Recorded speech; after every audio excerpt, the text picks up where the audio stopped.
talk rather. Also, don't forget, this is the Internet of Things Meetup. It's not just about chatbots. It's not just about AI.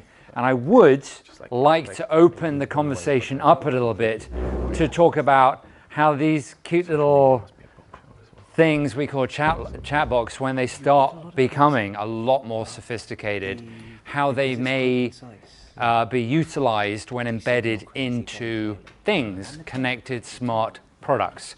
And what, are we going to be speaking to the consoles of our autonomous driverless cars? Are we going to be speaking to objects in our homes and having a weird kind of conversation? Ethically, is it right that so few companies should be hoarding and have access to so much of our personal data? And right now, this data is reasonably personal. I'm talking perhaps Alexa, which, who's heard of Alexa, Amazon Alexa, the home hub, right? All the big consumer electronics companies are jumping on that bandwagon because they realize the importance of getting their platform into our homes and as an opportunity to aggregate our personal data to essentially leverage, exploit, and use to make their AI smarter and better. So even this week, I think Samsung jumped in and said that they're entering the market with a similar kind of product to Alexa. Of course, we've got Google Home. Personally, I don't think it's the right approach to have this kind of object sitting in the middle of the kitchen. Seems bizarre to me. It's a sort of a shared hub with other members of the family. You actually want to have AI that's personal to you. But the kind of fine-grained data these companies are accumulating about us, just wait until we've got embeddable medical information. We are going to be hemorrhaging data, very, very personal data. And if we want the utility of AI to help us seamlessly run our lives, are we going to be sharing that information? Are we going to be comfortable with that? With these organizations? So the data issue when it comes to AI, I think, is an interesting topic. So guys, that's setting the scene. Have a seat. I think we'll just have a quick targeted Q&A relating to the talks that have just taken place. And then, like I said, I would like to open it up to a more kind of IoT specific conversation. Now, in terms of the microphones, I've been instructed by Alan to make sure that microphone, yeah, we're all within range of a microphone. So Stefan, okay. You've de-mic'd, you bad person. You're not done yet. No, that's fine, exactly. As long as it's, there we go, we're not sitting next to each other, apparently. It's all good. So, questions? Sure. Okay. Just make sure we're all in range. Okay. All right. Okay. So, questions from the audience. Go for it. My question, there was a news article recently about autonomous cars and the fact that they were potentially going to become legal entities from the perspective of requiring insurance for liability purposes. What about bots? What's that? What about bots? What's the liability on a bot giving poor advice? Are you guys legal experts in this particular area? Okay, disclaimer. You don't have an actual legal opinion. I don't think there's a legal opinion for that matter. It's almost like, if you're training your bot to do X, and the same thing I said, if you put garbage, then it will give out garbage, and it also depends on making sure that bot would not say something that it doesn't need to, or doesn't need to. Goes back to the whole point of, rather than try to build Google as a bot, just build the areas that you are kind of know and familiarized with, and putting the hand up and say, no, I'm not going to answer. It's a far better place to be rather than I have this thing I always say, if NHS 111 adopt a bot, that will be the ideal place for a bot, in the sense, but that is never going to happen because going back to the same thing. So, would you trust? Can I just jump in real quick? Who was at the Shelter Hackathon, which took place a few weeks ago? Okay, were you there as well? The Shelter. I wasn't for the hackathon. Okay, and one of the guys was actually participating. You built a bot, right? And what the principal idea behind that was that when you have perhaps vulnerable people needing immediate location-specific advice about where they can find a safe place to lodge that evening, Shelter as a charity, have a remit to offer advice in certain parameters. And we discussed. I wasn't one of the judges. Disclaimer. I was just one of the attendees. But on one side, you feel attracted to the prospect of having a bot interact with those end users and provide them with a lot of routine information. Where's your location? You don't have to give me the location, but if you give me your location, your gender and your requirements, as a chatbot, I can provide you with information. And the question, of course, was, what happens if that particular person goes on to do something irresponsible, shall we say? As a result, perhaps they're in a fragile mental state, and the chatbot goes off, what should we say, kind of off script, and says something a little bit, curt, cold, not perhaps what they want to hear at that particular time. And maybe they think they're speaking to a human being, and because they're not, they're speaking to a bot, they're getting this kind of, and that could lead to some very bad things happening. So that was a liability concern, and as a result, they were like, yeah, we're just not going to put our end users interacting with the bot in that context. It's just not going to happen. Now, if something did happen, what would be the liability? Who would be responsible? Would it be the charity, the developer of the bot? Would it be, the end user for choosing to speak to the bot? I mean, are there any lawyers in the audience that can advise on this particular subject? Not being a lawyer, but I'm going to hazard a guess. Are you a lawyer? I have a law degree. Oh, that'll do. I have no bloody clue. Okay. So I'm going to guess it's arguable. Can you act as an agent? Well, drones, autonomous drones, so autonomous I aerial vehicles. I work in defence and intelligence, and have done for the last 25, 26 years. And I was presenting at Oxford last year at a conference called Drones and Killer Robots. So you can, that was the tone of the conference, and there was lots of stuff like that. Who's liable when a robot kills a person? Because drones are possibly already autonomous, right? They're completely autonomous. Notwithstanding the emotive stuff behind it, I just wonder if we're applying an old model to a new issue, and actually we should be starting to think in a new way about liability when it comes to this type of thing, because law is a social process. Sure. These things are changing social processes, and therefore laws should change with them. So I think if we view liability through the current lens on a future issue,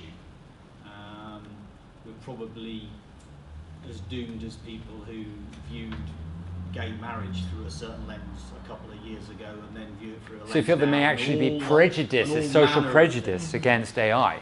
Yeah, the people, there is a terminology for them, right? They're just very anti industrial progression and technology in general. Luddite. No, I don't know if there's a lot. Anyone? There's actually a technical term for people who don't want to see AI continue. Grandparents? Sorry? Or Google it, or Bing it. Take your preference. You've just got to ask yourself, when is a bot a bot? I mean, at the minute... When it becomes self-aware. Well, that is the test, isn't it? I mean, at the minute we've got people whose lives depend on technology. If you're diabetic and you've got a continuous glucose monitor and an insulin pump, that's doing, in an automated way, what you maybe used to do with injections. And so the computer is actually managing your health. It could give you an overdose. And your life, potentially? Right? It could give you an overdose, but it's been certified and tested. So a bot is simply another piece of equipment or machinery. Yeah, but I think it's a what-if scenario. So you need to understand If the it boundary failed, between something like that is already out there and what's different with what you're doing now. Well, we're talking about industrial assets. Looking at it, this lens of it's not a true-false. There are bots. There is other. It's there a spectrum. are degrees of And machine there must be some sort of mechanisation. crossing point of it is capable of making its own decisions, but it's really just making. Great question, by the way. Great topic. Loving it. Let's move on. Sorry, Daniel, you respond, and then capable we'll. of making its own decisions might be capable of testing. Might be the more interesting tech. Capable of self-learning. Because some things we can test, and some things, when we your insulin machine is capable of being very thoroughly tested, whereas a lot of the bots we build are much less capable of being properly tested, and that's where they become riskier. You've heard the phrase first world problems. That's what you're talking about there. This isn't about liability. Globally, given the cost, if you've got a medical bot backed up by a medical expert system, that's going to provide a greater utility to the vast majority of the world connected by smartphones than any problems that are going to arise from liability. Like a prognosis diagnosis type medical bot? Medical is just one example. Yeah, absolutely. What that will bring to the lives of poor people is so much greater. Yeah, but what if it misdiagnoses, I think, is the risk versus impact scenario. I mean, he's quite right. It will misdiagnose. It will do bad things, but the good it does will outweigh that. Because the people who are getting no diagnosis, no medical support, there are Teslas crashing, and they've got a standard, haven't they, which is 1/10 of human accident rates is the point at which Musk has said he will let it rip.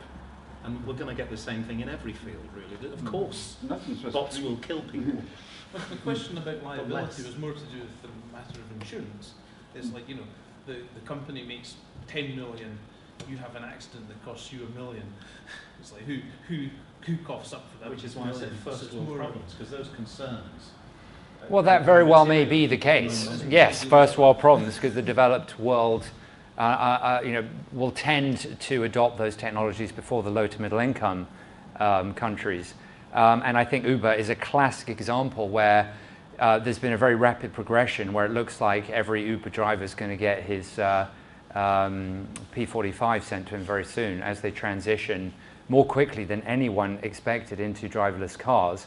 And then these cars could potentially become completely self-regulating autonomous vehicles that use the blockchain for sending and receiving payments. When they need to be serviced, they'll use earnings from virtual cryptocurrency, Bitcoin, to pay for the service and fuel, and they will be completely self-managing. Now, what happens? Okay, the Uber scenario that would fall under, of course, the remit of Uber, but there could well be in future vehicles on the road that don't actually belong to anyone. They're just roaming the streets, collecting fares, self-managing their own bank accounts, paying with cryptocurrency. What happens if they run into someone? Well, there's a fatality. No one's actually in charge of these autonomous vehicles. I mean, projecting quite far out into the future, I might add. But theoretically, that's where it's headed. Sorry, go ahead. Fair enough. I thought about that. So I wrote a little memo of what autonomous cars could do, and it's kind of I haven't got my iPod with me, but I've got this one as well. The thing is, autonomous cars can be controlled by a database, which can be transmitted via internet. No, sure, but what happens when it's decentralized? There's no central internet like AWS. We're talking about a completely decentralized network, like the blockchain, where no one's responsible for managing or running the data. Yeah, it's completely autonomous. Yeah. It's a completely autonomous machine entity. That's where things are heading. There's no question. We're going to be covering that in a future meetup. We're going to be covering blockchain, autonomous distributed organizations where the organizations have no geographic boundary. So how do you prosecute these organizations? We're talking about Ethereum. So the shareholders' identities completely encrypted, so you don't know who's actually behind the organizations. I guess law would be always behind the technology at some stage, but sure, at some point it will catch up, and then I don't think it will. I'm not sure that it will ever catch up. The speed now of innovation is so rapid that I think, you look at corporations, they're not really these days being, and that Okay, going off on a little, why do you think, you know, a lot of these multi-billionaires are so keen on colonizing space and the moon? Because there's no legal jurisdiction up there. And as soon as they start setting up, you know, tax-free, you know, domains for organizations that are registered on the moon, how governments don't, you know, it's out of their jurisdiction. That's going to be an interesting one. So the non-ethical answer for the question of who's liable. So the sat-navs has been there for like, I don't know how many years now. Every sat-nav still has a disclaimer that says, use at your own risk. So, I mean, for a technology which, for GPS and everything which has been developed out and tested for 20, 30 years ago, still there's a big disclaimer that says, we are giving you the data, it's up to you to make sure that you use it and do it, and we don't have anything to do if you do that. So that is a non-ethical part of the, if you're thinking of how chatbot's going to change the behavior. So easiest I'm not example. sure that would stand up though. I think the courts might look on a faulty sat-nav and say, no, that disclaimer doesn't hold. You can't just print it and say, well, you're bound by it. It's quite similar to the way that it works with medical consent as well. There's a sort of concept of informed consent, that a doctor would have to warn you of the risks of surgery before, you know, if you are, if something goes wrong during your surgery, the information you receive before is sort of their disclaimer towards you, you know. So it's quite a similar thing. For me, what I find interesting is the prospect that we have to revisit a lot of ethical questions that we've left open for a long time. With a fully autonomous car, we talk about these ethical problems like, you know, there's that classical problem of people on rail tracks, you know, and it's sort of like the train runs into 5 people, or you pull the lever and it runs into 1 person. And cars are having to deal with problems like that now. If we're talking about these sorts of things, there will be situations where you're damned either way, and we have to start saying which is the better of them. And for a long time we've been able to avoid those sorts of questions, or we can sort of think we can just go with human error, that in a situation where someone had 2 impossible choices, they took one over the other, and there's not really, it's hard to blame them either way because it was an impossible decision. Whereas now we're having to revisit that and say, well, what would we do? So okay, can we move on now from the moral stroke legal implications and just sort of think about perhaps how chatbots and AI embedded within smart devices will either change or improve our lives, and autonomous vehicles, smart homes and so on, smart cities. You know, will you just go up to a lamppost and have a conversation with it? Theoretically. Hi, how are you today? Go for it, Will. Yeah, hi. So first, thanks very much for some interesting chats. I really appreciate your time. So it kind of links into that. It's maybe a couple of observations that lead into a couple of questions. The first one is, as you were talking, and as this conversation has just gone on, having been an assistant to a very senior, busy chap, and having had assistants and people work for me in the past, sometimes it's not more efficient, sometimes it's less efficient to have an assistant, and it can be a real pain, and you have to invest in them. And sometimes, I thought one of my biggest jobs when I was an assistant was to be better than not having an assistant. And then the second observation, or thing that leapt into my mind from these conversations, was the fact that in the litigation thing, we kind of anthropomorphized bots. And we talk a lot about the singularity and the Turing test and stuff like that. But bots are essentially a service, and it reminded me actually of in a restaurant. I was in Berlin last weekend and went to quite a few restaurants, and sometimes I had an engaging waiter, sometimes I had a waiter who was very, Teutonic and stern and efficient. But actually, listening to the conversations, it sort of struck me, all I really want from my waiter is my food, the food that I ordered on time and delivered easily. If they're engaging, that's very nice, but actually I haven't come out. Yeah, but there are other people who don't feel the same way. You know, they go to their local and they want an experience beyond just the food. So I guess the two they want companionship. The 2 questions I would have are, firstly, why do we want our interactions with a bot to be like an interaction with a human? Or should we have, is that based on what we currently see assistants as, or should we have a mindset change in the future that we don't necessarily want that kind of relationship with a bot or a service? And then the second question I was going to have was, why would having a robotic assistant be any more or less efficient than having a human assistant? So on the first one, I'll just jump in. In terms of actually where do you thread the line in between being very human-like or very robotic-like? So initially we started out being very jokey, very informal, and very just personable, I suppose you could say. And that actually backfired massively, because when we were doing the internal test, people expected the bot to behave in a, well, much more humane way. So they kind of would shoot off a random thing and then they would expect the bot to pick it all up. So as we toned down the dialogue a bit, where we made it in between formal and in between chatty, it kind of struck the right balance, because then you're setting the expectations, you're not talking to a human. This is essentially a service of some sort. And also it's not too kind of terse, where it's like, what do you want? This, cool, what's next? So it's, I'd say in the balance at the moment, it's probably the best way to go.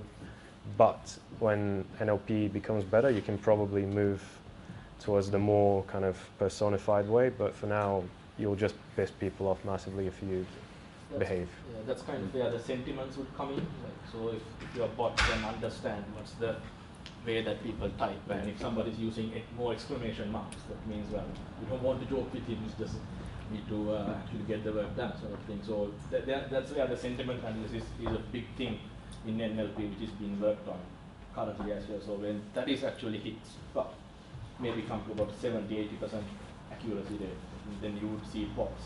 The single bot, based on who is typing, would actually adapt different personas on how they are communicating with the users. Can I just ask the audience a real quick question? In terms of an Alexa type device that's constantly on, constantly connected, constantly listening, okay, so that you don't have to press the microphone icon, you just say, Alexa, what's the weather like? Or Google now, you know, Google, okay, Google, whatever. Is that considered creepy or helpful? And is there a preference in terms of the type of corporation who is hoarding and processing that information? Do you see that any different from government harvesting information? Would you trust a corporation more than a government, or vice versa, or the same? How do generally, what's our view on this wholesale collection of our increasingly personal data in order to deliver through AI a more seamless service to us? What do we feel about that? Empirically, we trust corporations more than governments, because there are fewer protests against mass surveillance by commercial entities than there are by government entities. Yeah, but I suspect quite generally Amazon know a heck of a lot more about me than the government do. Yeah. And certainly Google. I mean, Google knows everything about me, from my location, my whereabouts, my calendar. I mean, that's the beauty. I think it's so seamlessly stitched together. I love that utility, but it scares the heck out of me, kind of. Doesn't it scare me? In the wrong I don't know how I feel about it. I'm ambivalent. Incredibly powerful and could be abused. So, but how? Give us some examples of how this could. Well, the most obvious one is blackmail. Pardon? Blackmail. If you know enough about people, blackmailing people becomes. Most people have things that they don't want to share in public, be it just slightly embarrassing stuff that could be used for slight blackmail through to more extreme things. That's the most obvious use, that if you have the kind of total surveillance that Google has on a lot of us, it could be misused. And I have to admit, I assume that everything that I watch, search, and everything is being monitored. Yeah. You know, I've kind of already assumed that. Again, is that acceptable? Is that the boiling frog syndrome, where we're just so gradually become used to it that we think, well, obviously, and now, you know, is there going to be a tipping point, a backlash, where people are going to go, whoa, well, hold on. I think it's called digital discomfort is the generic term for this point at which people go, okay, enough now, it's just too much. Sorry, you've been, we'll get to you just 1 second. Have a digital backlash? If one of these giant corporations were to turn evil, what could be done? We're so would hooked, you even be able to in. spread the message if Google didn't want you to spread it? It's a bit like the 2001 Odyssey. No, you get the computer. Oh, sure, the HAL 9000. How you? do. Of course, Yeah. that is. Do, you know, Dave, you are acting irrationally. Yeah. Of course. Actually, exactly interfering. The dystopic perspective of AI, absolutely. Interfering. Not unless you have a Siri. And kind Skynet, device, of course, is the other chestnut. which has a permission button. Then you can say, "Hello, can you tell me?" Well, that's what we've got now, you see. You have to Permission press button. the icon, but a lot of people are Yeah. now saying that is so antiquated. People who now use in the States, because we haven't got it yet, Yeah. Alexa, you know, you're doing your cookery and you don't want to be pressing anything. You just say, Alexa, can you put a timer on for 20 minutes? And they love that because it's so seamless. But the thing is listening, waiting for you to call on her. The clue behind that is when you say Alexa, that's when it switches on. Now, if you talk normal without saying Alexa, it won't switch on. But the point is, How do you know? it still needs to listen to the word Alexa, so it Yes, needs to be but the thing- 24/7, it- not it- to it grab listens- the it will word listen. Alexa. It's not that. Dr. Timothy Willis, do you have something to say? It does need to send the entire signal down the line to check Yeah. that you haven't said it. It needs to speech process the entire stream. Name Alexa, that switches it on. But it needs to, does it not need to stream the entire speech stream? In order to give it context. Process it.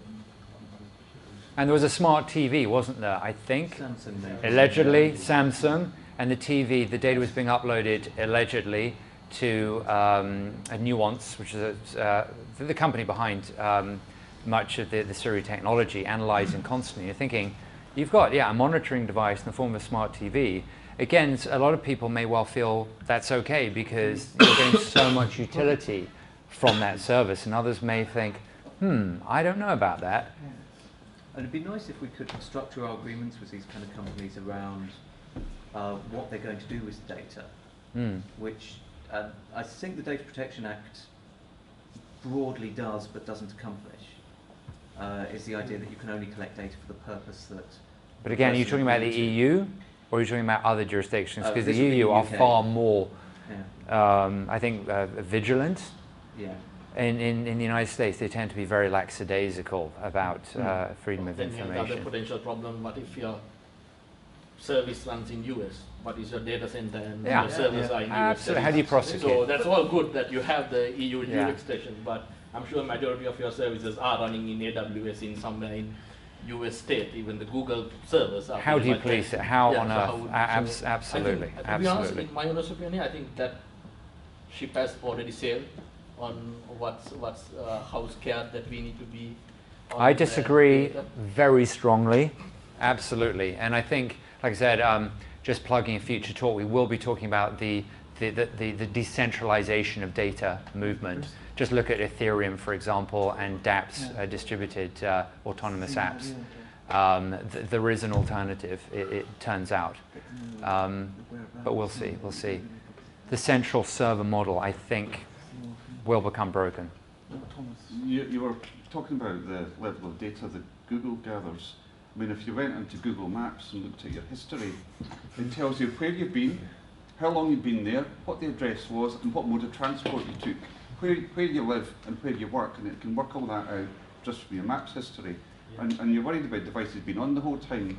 I bet if somebody shouted, "Okay, Google," it would be surprising how many phones turned on. iPhones. Is the voice actually making any difference at this point, though, or is that just an anthropomorphism? Do we just think actually the data they're collecting at the moment is being collected by a... Harvesting on keyboards, perhaps? It's not really coming from voice, and that the voice, the always on voice interface at the moment is just because it sounds scary, because it's a bit like being how or whatever, but actually you're not collecting any... It's a good point, absolutely. The fact that it's trawling, Gmail's trawling through your emails every day, no, I think it's all the same. But voice really at the moment is just using it's so narrow focus and the recognition is so poor that in reality that actually the data is you ever had a look at your voice history from Google now? Rubbish. Okay, Tim. Whereas your location and search history, that's much easier to write. Yeah, exactly. The difference is you know what data you're broadcasting and sharing. You know that it's going into the system, whereas you kind of switch off when you're speaking into these machines, but the whole signal's being sent down the line to get speech processed. Yeah. To look for the word Alexa. But I don't think you actually do know the data that's being collected about you, because it's not just what you type onto the internet, it's all about your behavioural patterns on the internet and where you move around with your phone. So actually I'm not thinking about what Google are collecting about me. And that's much more powerful than the rubbish speech rate that they've got. I mean, my background is voice, so I understand that. But what do you do? What's your? I look after. I work for a company that provides customer contact, and I look after the kind of pre-sales and. Was it like a sales company? No, it's kind of like a system integrator. Okay. And predominantly in kind of contact center technologies. So traditionally lots of IVR technology, so speech rec from IVR, but moving more into kind of virtual assistants and the IoT and how they link together for our customers. Are you allowed to say what the company is? Yeah, it's called Sabio. It's been around for years and years and years. Yeah, so Sabio. Sabio. Okay. I mean, does anyone want to share like a good or a particularly bad experience they've had with a chatbot so far? Anyone sort of felt kind of deceived by a chatbot or? Well, yeah, so when I go onto websites, there is often the chat icon to go and chat to our thing, and I assume that's a bot, and so I never click on it. What's it going to take for that to change? Because I will just assume that whatever comes out is going to be awful and not relevant to me, and I wouldn't click on a chat icon. Because the AI is not quite seamless enough, or you've had a bad experience previously, or what? That'll be a human. So live chat is much more prevalent on the web than chatbots are as a back end to that. Sure. So it's actually quite. But that'll probably change, presumably. That will change. Right. A lot of what we do is sell technology that does that, but at the moment you're getting to a human most of the time to get a decent answer. 80% of the time it will be humans rather than bots actually handling them. Guys, what have you had in terms of the sentiment? You did touch upon that a little bit, Stefan, in terms of what do people just generally, what's the sentiment towards it? Are they just kind of annoyed, neutral, very happy, very pleased? Generally in terms of, and your clients, not you directly, because you're B2B, but you mentioned some brands on your deck. What kind of feedback are you getting in terms of sentiment from those companies? Around bots? Yeah. So are they saying, give me more, this is phenomenal, give it, or are they like, let's just see how things go and we're not really getting much feedback yet? The brands I mentioned in my talk are mostly quite cautious. So they're using us for routing and sometimes drafting replies, but it tends to be that they only go to the bot runs the conversation for quite limited settings. And are we talking about speaking? Or are we talking about more sort of IM, sort of typing bots? In SoDash's case, IM is. It is all only IM, okay. But so far they're fairly neutral, just sort of waiting to see how things progress. They like bots for the safe cases, and we have these quasi-bots, bots which will draft a reply that it still goes through a human for checking, and those are quite popular. So that's mixed initiative in a sense, where you've got a human and a bot working in tandem, which seems to be that seems to be the sweet spot. Not just people, not just bots, but that nice integration between the two. But then, so in our platform, what we see is most things bigger brands rather than like normal people trying to do bots. It's like bigger brands who call us and try to adapt the technology. And one of the main requirements is that we need to see what bot does, and we should be able to jump in and say bot to shut up at any given time, and one of our staff members should be able to pick that communication and link it seamlessly. So that has been the adaptation that we have seen. You haven't got any examples between you of kind of advocating this is a really good thing that brands love, and more importantly that the end users love, because even if the brands love it, maybe the end users don't. So is it just simply too early? You just don't have enough data. Okay. Which is, it's not something people love, but it's, we have a couple of companies who will use bots in crisis situations where something abnormal has happened and their normal team just can't cope with the volume of conversations that they're having to hold. So these are travel companies, and it will be some large-scale disruption that is something has affected lots of trains or buses. Person under a train at Clapham Junction is your example. Seen that a few Clapham times. Junction is the busiest train station in Europe. Tens Did of you know that? thousands of people affected simultaneously. Insane. The volume of traffic, yeah. Yeah, so when there's that I sort feel of your wall pain. of traffic and the team can't cope with it, the bots have been being able to go, okay, we're not just going to ignore people, we can still deliver a level of service here. That's been very well received.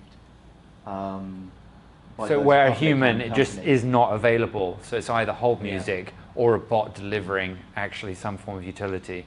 Yeah, I can see that being hugely beneficial. Have you guys got an example of that scenario?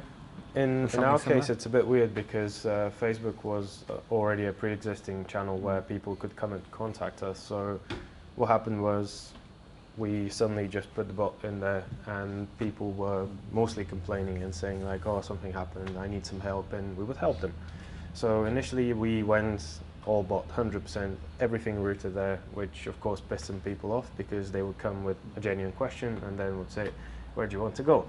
And then we implemented kind of a dual switch where some people could essentially just press a button and it will be flagged up, and then someone will come have a look at it and it will go off. So we've seen a lot of people alternate between the two, where they would speak to a human and get their stuff sorted out, and then they would just go back and perform a search or do whatever with the bot. So I think having both is quite nice, but then in Skype and all the other stuff, unless you build your own interface at the back, you can't really see it. So you've got the logs and everything, but it's just you can't really react the way you would normally. So who would prefer to be speaking to a human versus anonymously with a chatbot in terms of something where judgment, something embarrassing maybe, or there's kind of, well, perhaps a little unethical? Would you prefer to actually be acquiring information on a subject knowing that it's a computer that you're interacting with as opposed to a person, a human being? I think for me, and linking back to some of the stuff I've done on autonomy in defence, is that the question that I prefer to answer is, when does a human start and stop adding value? And that to me is the judgment. So rather, what I prefer is whoever I'm talking to do what I need them to do. And so the question, and if you start to focus it from that perspective, when does a human start and stop adding value, you then start to mitigate some of the more emotional arguments about artificial intelligence and liability and all that kind of stuff. Because hybrid is almost certainly the future, but it's what is hybrid defined as? Well, you mean mixed initiative, AI and human? Yeah, absolutely. So to me, it's proven. To me, it's not a question to be of what the sweet spot. Because actually, probably everybody prefers it to work. So actually, the question. So the question is, when does somebody start and stop adding value? Okay, I think we're probably going to end it there. They're going to boot us out within 10 minutes ish. So I think just some brief networking for those that want to hang around, and then possibly a pub. I don't know if anyone's up for that, but I think for now that will end the formal part of the meetup. So a final thank you and round of applause for our speakers. And thank you guys for attending. And like I said, continue the conversation online on the Facebook